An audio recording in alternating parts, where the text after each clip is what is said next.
과거를 빌미로 인기 유튜버 찌양에게 돈을 갈취하려고 한 사이버 레카에 대한 대중의 공분이 커지고 있습니다.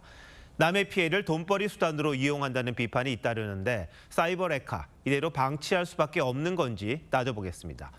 김자빈 기자, 먼저 사이버 레카가 뭔지 설명 좀 해주시죠.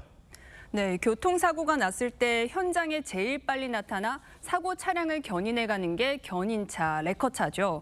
이 사이버 레카는 논란이 될 만한 사건, 사고가 생겼을 때 이를 콘텐츠로 만들어 수익을 얻는 유튜버들을 일컫는 용어입니다. 최근에는 정의 구현을 명분으로 사건 가해자들의 신상을 폭로하는 이른바 사적 제재를 하는 사이버 레카들이 많아졌습니다. 먹방 유튜버죠, 찌양이. 그런데 이 찌양에게 사이버 레커들이 달려들어서 협박을 하고 돈을 뜯어냈다, 이런 기사들이 계속 나오더라고요. 어떤 사건입니까?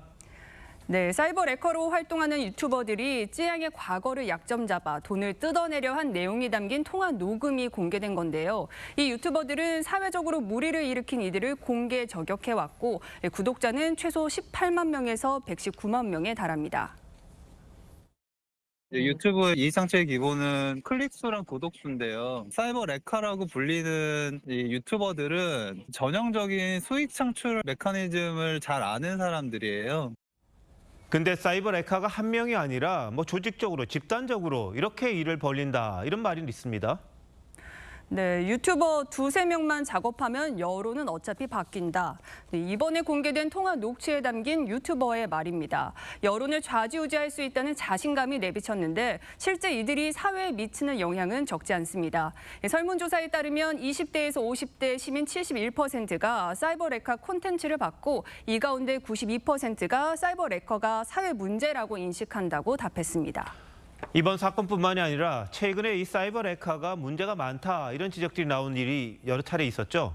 네, 지난달 한 유튜버는 밀양 성폭행 사건 가해자들의 얼굴과 직장 등을 공개했는데요. 이 폭로 전 피해자에게 동의를 구했다고 주장했지만 이는 사실이 아니었습니다. 그래서 피해자의 아픔을 돈벌이에 이용한다는 비난과 함께 가해자라고 해도 일반인인 개인 신상을 유튜버가 공개하는 게 옳으냐는 논란을 불러왔습니다. 사실상 법 테두리에서 벗어난 행동을 하는 거잖아요. 이들을 제재할 방법은 없는 겁니까? 네, 신상을 공개하고 활동하는 사이버 레카들은 명예훼손이나 정보통신망법 위반으로 처벌할 수 있지만 대부분 벌금형에 그칩니다. 폭력적, 선정적 콘텐츠는 유튜브에 시정 권고와 이행 명령을 내릴 수 있지만 사후 조치에 불과합니다. 더욱 강력한 규제 방안을 모색할 필요가 있습니다. 사이버 레카가 활동하는 것은 우리나라 플랫폼도 아닌데다가 관할 정부 부처도 애매한 그런 상황이고 관련 법제도도 없고 누가 규제를 할 것이냐에 대해서 빨리 매듭을 지어야 됩니다. 유튜브에 대한 책임을 좀 많이 물어야 되고요. 유튜브가 법과 제도의 사각지대에 있다 보니까 이런저런 일들이 참 많은 것 같은데 뭔가 대책을 좀 마련해야겠다는 생각이 듭니다. 김 기자, 잘 들었습니다.